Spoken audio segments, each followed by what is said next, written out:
Hello and welcome to Divine Mercy Sunday. We're coming up on the first Sunday, or the second Sunday in the Easter season, which is the first Sunday after Easter, and we call that Divine Mercy Sunday. Right. It's also the octave day of Yeah. Easter.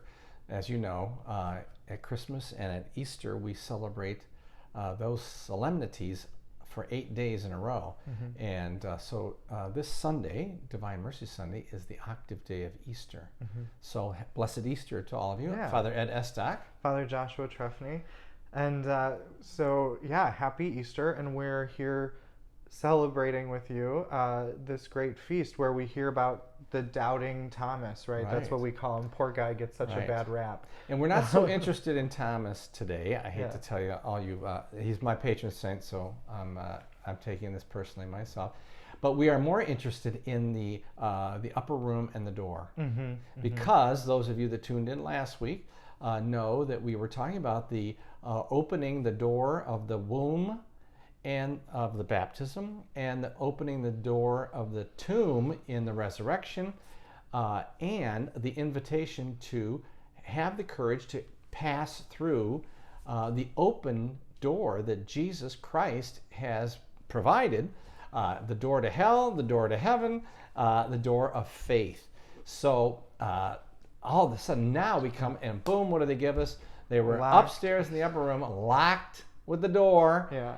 For fear.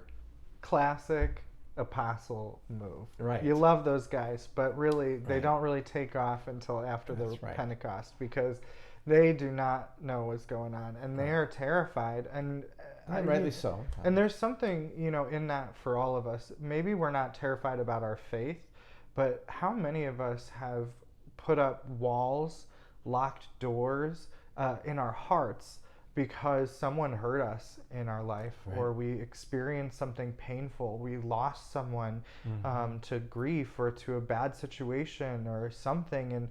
And so we start closing doors in our heart. We start putting up walls and barriers between us and other people. And all of that is a reaction to fear. Right. It's really a door, a wall, or a barrier against life.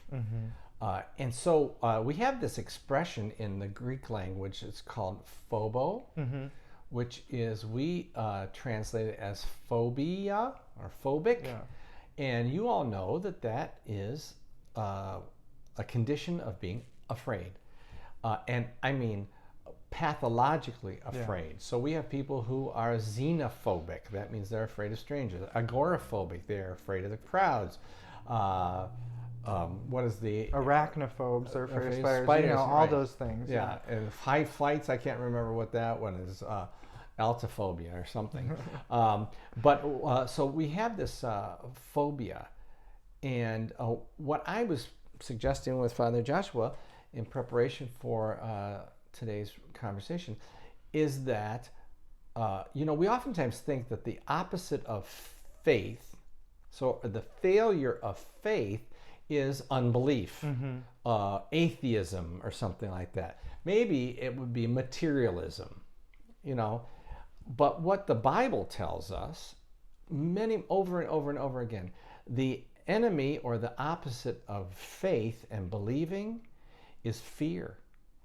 And that what Jesus Christ has done by opening the tomb and conquering death is he has overcome our fear. He says this to the apostles all the time. He says, why were you afraid, O you of little faith? So this notion of putting up barriers between us and others, between us and life, between us and God even, is maybe the diagnosis, as I was saying last week. The diagnosis is fear. So I guess I would say, where are you suffering most in your life, and what kind of a fear is it? What are you afraid of? Yeah. What are we afraid And sometimes, we're giving you these obvious examples of arachnophobia or agoraphobia, and those are obviously extreme things, but But there are smaller things that we're afraid of, and there are littler ways that that comes out in our lives. Um, we might push people away because, and we, in a psychological sense, we'd call these defense mechanisms, right? We might push people away first because we're afraid of them getting too close and then leaving us. So we put up a wall. We might, like little things like that, which are behaviors that maybe we take to confession and we don't even realize what the cause of them is. We don't know what the root is. And so what we're trying to say is like we can't just look at the symptoms, right? You have to look at the root, the cause of the symptoms, because otherwise you're just taking cough medicine and it's never going to get you anywhere. It's not going to solve, it's not going to get rid of the virus or the bacteria. It's just going to stop you from coughing. That's right. And so we're trying to look for that deeper root. And the beauty of all of this is that if we want Jesus, he can get through any door, right? He doesn't get stopped by barriers and walls.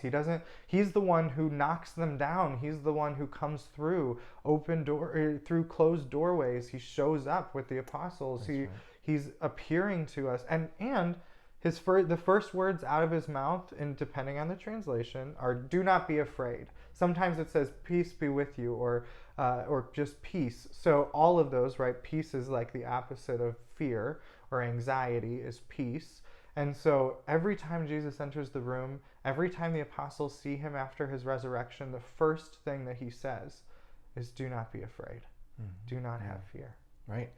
And I think what Father's saying something very important, and for me to hear too, is that sometimes we think, that I need to get over my fear so that I can believe in Jesus. And what he just said is very, very important for all of us to remember. No, you don't have to do anything for Jesus to come and conquer your fear. You have simply, he can get through that. He can get through that defense mechanism. He can get through your resentments of others. He can get through your terrible grief. All of these fears that we have in our lives, we don't have to, because we say, well, I would pray more, except I'm just so afraid. I would like to go to church more or get involved and say, but I'm so grieved over my death of my loved one, etc. So we're kind of believing that we have to fix ourselves before we can have room for Jesus. And I think this gospel text today says, no. He is coming right through there. This is his thing now. He has conquered death, and he has sprung through the barriers, the stones and the doors and the walls and the gates, and he has come to set us free, free from our fear. So I think it'd be really helpful for you to recognize with me, where are you fearful? And in faith, welcome Jesus there. Because the problem with being afraid is you are alone. That's what the problem is. That nobody knows how I feel. Nobody knows how bad my life is. Nobody knows how lonesome I am, etc. And the Lord Jesus says, I know, because I'm here. And if you would but recognize him. So this is a great invitation for us to have a concrete way of believing, is to invite Jesus into the fearful places of our lives. That might be the greatest act of faith. So all we have to do is look into that fear and that darkness and say, come, Lord Jesus. I know you're here. Welcome. Come into my heart. That's all he's waiting. He's standing right with you. And that's what our faith is. It's not healing your illness. No guarantees on that. It is not fixing your financial woes or your work problems or your family problems. That's not what it means to be holy or to be blessed by God. what it means to be blessed by God is to welcome the Lord Jesus where he is, and that is right in your heart, right in your darkness, messiness, sadness. That's what it means to believe. Yeah. Yeah. I couldn't Yeah, say same. any more better, anything better than that. So let's practice this week of being good believers, and that is by believing, especially where we are afraid. And letting Jesus in. Letting Jesus in. He's there anyway. Yeah, he's there. So acknowledging him, That's welcoming right. him. That's so right. My Lord and my God. That's what I wanted to say. All you have to Oh, do yeah. is say, in that darkness, say, my Lord and my God, I know you're with me. Yeah. That's heaven. Yeah, and don't worry, because, like we hear in the gospel today, the apostles screwed it up a bunch of times. So if they can be as awesome as they are, I'm sure you can be too. Right.